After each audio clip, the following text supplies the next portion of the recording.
Lodhi sir नाल मुलाकात हुई इन्होंने दुकान के उत्ते असीं इन्हां कोलों पहले एक दो दफ़ा प्रोडक्ट लैके आए हैं। उसके बाद और मैं मुतवातर 6 तो 7 माह इस्तेमाल की है, लेकिन सब तो अच्छिया प्रोडक्ट सन। उसका यह फायदा होया कि मैं इन्हां दी अपनी प्रोडक्ट बना ली, अपनी शॉप बना ली किसान मॉडल शॉप अंबर, और इसके उत्ते मैं किसी होर कंपनी की कोई मेडिसन या दवाई नहीं बेच रहा।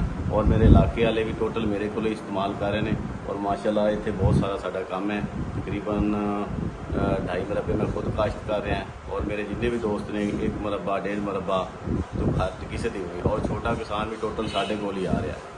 ਉਹਦਾ ਇਹ ਫਾਇਦਾ ਹੈ ਕਿ ਜਿਹੜੇ ਕਿਸਾਨ ਨੂੰ ਅਸੀਂ ਇੱਕ ਪ੍ਰੋਡਕਟ ਦਿੰਦੇ ਹਾਂ ਉਹ ਮਾਸ਼ਾਅੱਲਾ ਇੱਕ ਦੇ ਨਾਲ 2 ਕਿਸਾਨ ਹੋਰ ਲੈ ਕੇ ਆਉਂਦਾ ਸਾਡੇ ਕੋਲ। ਤੇ ਔਰ ਇਹਨਾਂ ਤੋਂ ਅਸੀਂ ਬਹੁਤ ਜ਼ਿਆਦਾ ਯਾਨੀ ਕਿ ਲੋਕ ਵੀ ਬਹੁਤ ਜ਼ਿਆਦਾ ਇਹਨਾਂ ਤੋਂ ਮੁਤਮੈਨ ਨੇ। ਔਰ ਪਹਿਲੇ ਤਾਂ ਅਸੀਂ 6-7 ਮਹੀਨੇ ਖੁਦ ਪ੍ਰੋਡਕਟ ਇਸਤੇਮਾਲ ਕੀਤੀ ਆ, ਉਸ ਤੋਂ ਅਸੀਂ ਮੁਤਾਸਰ ਹੋ ਕੇ ਅਸੀਂ ਬਕਾਇਦਾ ਅੰਬਰ ਇਹਨਾਂ ਦੀ ਡੀਲਰਸ਼ਿਪ ਲਈ ਹੈ। और उसके बाद असी किसान मॉडल शॉप बना ली। चला इन्हों की क्वालिटी बहुत अच्छी है। और दूसरा प्रोडक्ट की प्राइस हूँ अजकल किसान पे टुटे हुआ सर, उसकी ये कोशिश होंगी है कि मैं ना स्प्रे कम से कम पैसों नाल ना मैनू मेरा 1 एकड़ हो जाए। वह सब तो ज़्यादा फायदा सानू अंबर वाले ने दिता है, जिथे असी 5-10 हज़ार रुपये इस्तेमाल करते थे 2 एकड़ के उत्ते, वो माशाल्लाह इन्हों की प्रोडक्ट नाल असी 5 तो 6 एकड़ स्प्रे करते हैं। ठीक हो गया। और असी बकायदा मेरा खुद एक्सपीरियंस है इस चीज़ का, और किसानों का तो एक लहदा आ गया। ਉਹਦਾ ਇਹ ਫਾਇਦਾ ਹੈ 2-3 ਏਕੜ ਸਾਡੇ ਐਕਸਟਰਾ ਸਪਰੇ ਹੋ ਜਾਂਦੇ ਨੇ ਸਾਡੇ ਕੋਲ। ਜਿਹੜਾ ਜਿਸ ਤਰ੍ਹਾਂ ਤੁਸੀਂ ਦੱਸਦੇ ਹੋ ਕਿ ਸਾਡੇ ਪ੍ਰੋਡਕਟ ਜਿਹੜੇ ਨੇ ਹੀ ਇਸਤੇਮਾਲ ਕਰ ਰਹੇ ਹੋ, ਕਿਸੇ ਹੋਰ ਕੰਪਨੀ ਦੇ ਇਸਤੇਮਾਲ ਨਹੀਂ ਕਰਦੇ। ਸਾਡੇ ਕੋਲ ਅੰਬਰ ਐਗਰੋ ਕੋਲ ਏਡੀ ਬੜੀ ਤੁਸੀਂ ਸਮਝਦੇ ਹੋ ਰੇਂਜ ਹੈ ਕਿ ਤੁਹਾਨੂੰ ਕਿਸੇ ਹੋਰ ਕੰਪਨੀ ਨਾਲ ਕੰਮ ਕਰਨ ਦੀ ਲੋੜ ਨਹੀਂ। ਨਹੀਂ ਮਾਸ਼ਾਅੱਲਾ, ਕਿਉਂਕਿ ਅਸੀਂ ਤੁਹਾਡੇ ਕੋਲ ਜੋ ਵੀ ਪ੍ਰੋਡਕਟ ਮੰਗਿਆ ਅੰਬਰ ਵਾਲਿਆਂ ਤੋਂ ਉਹਨਾਂ ਨੇ ਸਾਨੂੰ ਰਿਆਇਤ ਦਿੱਤਾ ਲਿਆ ਕੇ।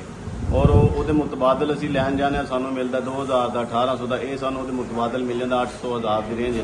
वह है कि साडा बायर भी खुश आ, असी भी खुश हाँ, और रिजल्ट सेम है। और सानू इस वास्ते दूसरिया कंपनियों को जाने की जरूरत ही नहीं पैंदी, तो साडा मसला इत्थे ही हल हो जाता है अंबर वाले। सर मेहरबानी। मेरा नाम मोहम्मद रमज़ान लोधी और मेरे पास तकरीबन 60 एकड़ का किसान हूँ और हमारी अंबर शॉप भी है।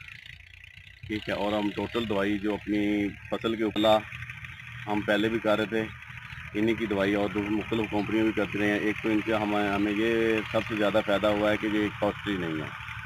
जो हम पहले 4000-5000 में एकड़ करते थे वो अब हमारा 1400-1500 में हो जाता है माशाल्लाह। और उसके बाद इनकी तकरीबन 100 से ज़्यादा प्रोडक्ट हैं, और उसका भी बहुत ज़्यादा बेनिफिट है कि आप वो तब्दील कर करके वो दूसरी कंपनी के पास हमें नहीं जाना पड़ रहा। और दूसरा जो है अपना, और इसी से मुतासर होकर मैंने फिर इनकी अंबर शॉप ली है।